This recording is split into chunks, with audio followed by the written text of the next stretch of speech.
Hello everyone. तो आज हम शुरू करेंगे हमारा टॉपिक अस्थि शारीर। इंट्रोडक्शन। रस असृक मांस मेद अस्थि मज्जा शुक्राणी धात्व। हमारी सातों धातुओं में रस से रक्त, रक्त से मांस, मांस से मेद, मेद से अस्थि, फिर अस्थि से मज्जा और शुक्र की निर्मित होती है। अस्थि धातु की निर्मित होती है मेद धातु से। अस्थि की परिभाषा क्या है? अस्यते इति अस्थि, वह शरीर का भाग जो स्थिर, कठिन तथा शरीर के अंग प्रत्यंगों को आकार देने एवं आधार प्रदान करने वाली रचना है, उसे हम क्या बोलते हैं? अस्थि, जिसे हम मॉडर्न में बोलते हैं bone. The science of bone is osteology. अब अस्थि का स्वरूप क्या है? शरीर का वह सबसे अधिक कठिन भाग है। ठीक है, यह गुरु, खर, कठिन, स्थूल, स्थिर एवं मूर्तिमत गुण युक्त होता है। जो अस्थि है वो हमारी सबसे कठिन भाग होती है शरीर की। अस्थि की पंचभौतिक संरचनाएं क्या आएंगी? अस्थि में पंच महाभूत विद्यमान है। महाभूता नाम खम वायुर अग्निरापः छितस्तथा, ये चरक शारीर स्थान का सूत्र है। छिद्र युक्त जो स्पोर्स होते हैं अस्थि में, वो है आकाश महाभूत प्रधान।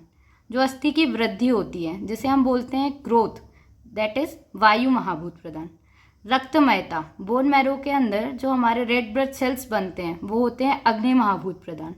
अग्नि का रक्त से संबंध है। लचीलापन, उसमें है जल महाभूत प्रधान। और जो अग्नि अस्थि का काठिन्य है उसमें है पृथ्वी महाभूत प्रधान। अब हम अस्थि की उत्पत्तियां देखेंगे। उत्पत्ति क्या है? रसाद्रिकम ततो मासम, मासन मेदः प्रजायते, मेदसो अस्थि ततो मज्जा, मज्जा शुक्रम तो जायते।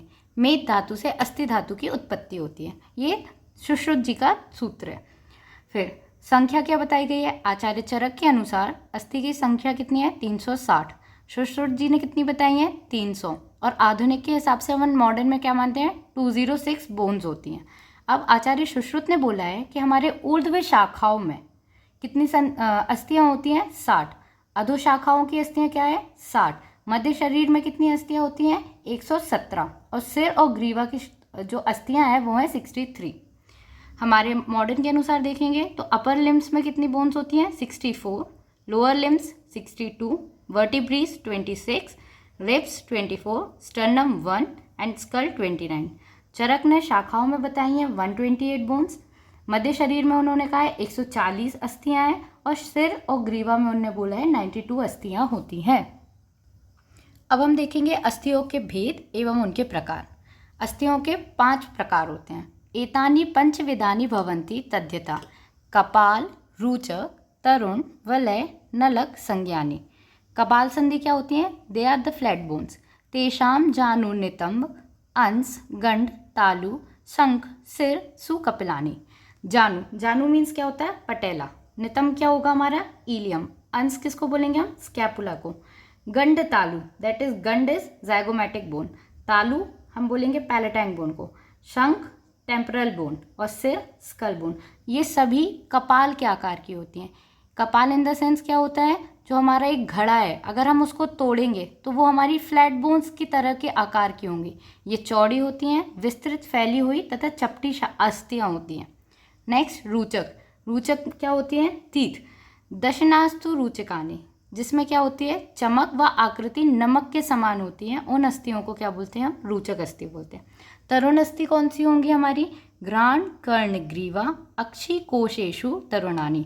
घ्राण नोज, कर्ण ईयर, ग्रीवा नेक, अक्षि कोशेषु दैट इज आई ऑर्बिट। वलय, वलय मीन्स राउंड बोन्स। पार्श्व पृष्ठ और सुवलयानी। पार्श्व मीन्स रिब्स, पृष्ठ बैकबोन या वर्टिब्रल कॉलम, और क्या होता है हमारा? स्टर्नम। नलक, नलक मतलब लॉन्ग बोन्स। शेषाणी नलकः संज्ञानी। शेष जो अस्थियां होती हैं वह नलक अस्थि होती हैं। ये शाखाओं में लंबी के आकार की होती हैं। अब हम देखेंगे अस्थियों के कार्य। अस्थियों के क्या कार्य हैं?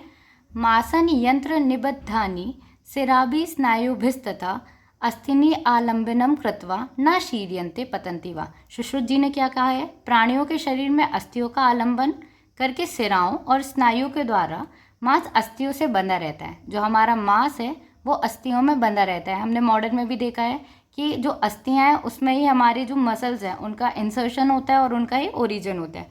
अतएव वह न अस्त व्यस्त होता है, ना ही वह गिरता है। अब अस्थियों के और कार्य क्या क्या हैं?